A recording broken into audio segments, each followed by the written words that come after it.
Welcome to Tell Me School. My name is Teacher Carol. In this video, we shall cover basic genetics concepts through questions.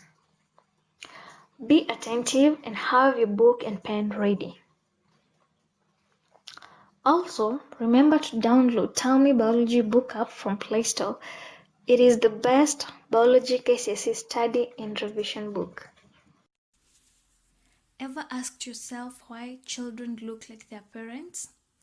Genetics will explain such questions. Trust me, this is a very interesting topic.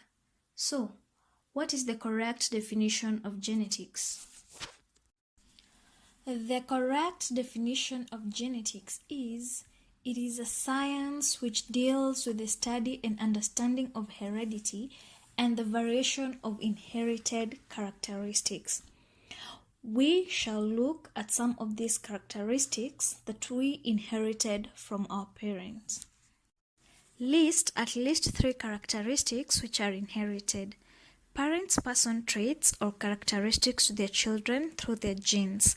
Some health conditions and diseases can be passed on genetically too.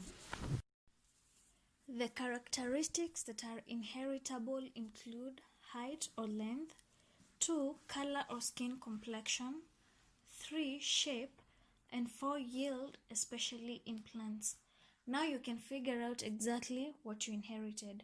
You can find more characteristics from the Tell Me Biology app. Another common question in this topic is, differentiate between phenotype and genotype as used in genetics. Can you make an attempt?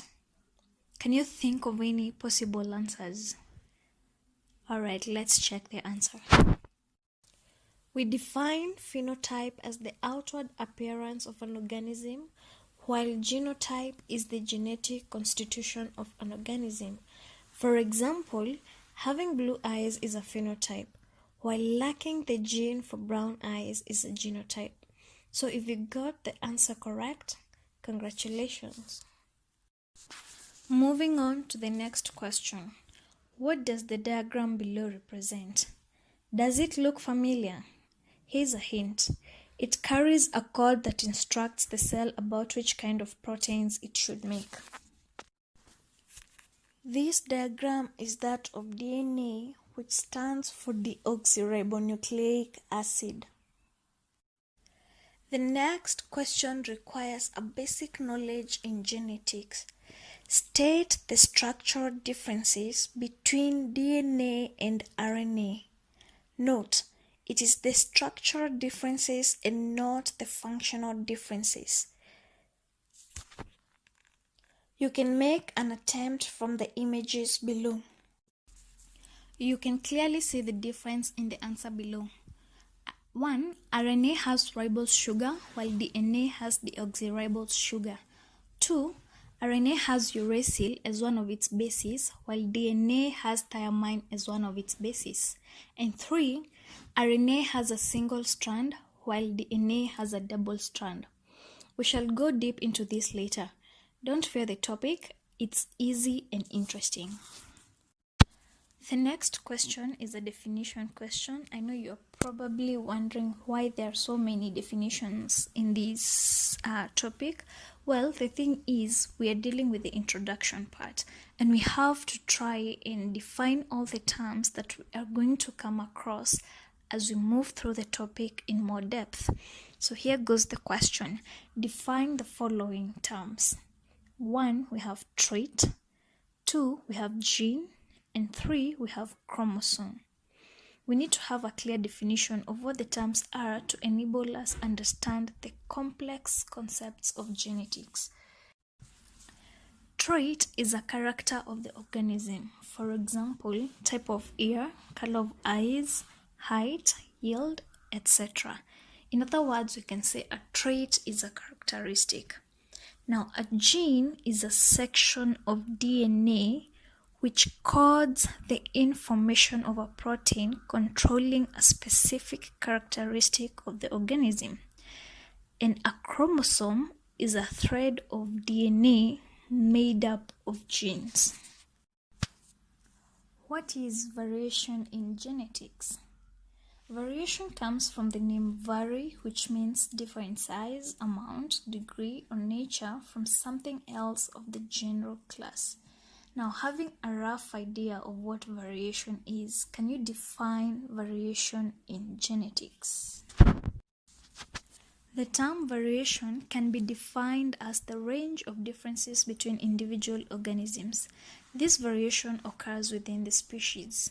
For instance, the differences between individual human beings, such as skin color. The next question is, using relevant examples, distinguish between discontinuous variation and continuous variation. I'm sure that these are not new terms to most of you. Some of you have gone through these with your teacher, and therefore you have a clue of what we are talking about. Okay, let's define the terms. In continuous variation, all types of features have a normal distribution. For instance, the height of individual human beings, the width of a leaf, and the weight of a cat. On the other hand, there are only a few features which fall under the category of discontinuous variation. For instance, different color of flowers in a single plant species, different types of blood groups in individual human beings, and different types of ear lobe. Next question. Using a relevant example, show the importance of variation. Well, this is an application question. Scratch your head. From the definition, you can tell the importance of variation. You also need to read more on this topic. It's a very interesting topic. Genetic variation provides the raw materials for evolution by natural selection. It increases the chances of survival in an ever-changing environment. When DDT was first used in the 1950s, it was very effective in killing mosquitoes. You would find that in areas with large infestations of mosquitoes, the numbers were greatly reduced. However, in the 1960s, the number of mosquitoes in these areas began to rise again despite the continued use of DDT. It then became evident that a few mutant forms had a variation that made them resistant to DDT. In the absence of competition from other forms, the resistant forms reproduced and multiplied very fast. The result was that the number of mosquitoes started to rise again despite the continued application of DDT. And therefore, the presence of a variation in the few mutant forms saved mosquitoes from extinction. You can see the image of DDT chemical. Next question, state the causes of variation in organisms. Now the concept of variation seems to be a little bit wide, and I think that's because it forms the pillar of genetics. The causes of variation include 1. Crossing over where genetic material from the homologous chromosomes is randomly swapped. 2. Fertilization. 3. Mutation. And 4. Environmental conditions. For example, a plant in the shade of a big tree will grow taller as it tries to reach more light. Thank you for watching our first revision episode on genetics. Make sure to like and subscribe to our YouTube channel, and we will notify you when episode 2 is up.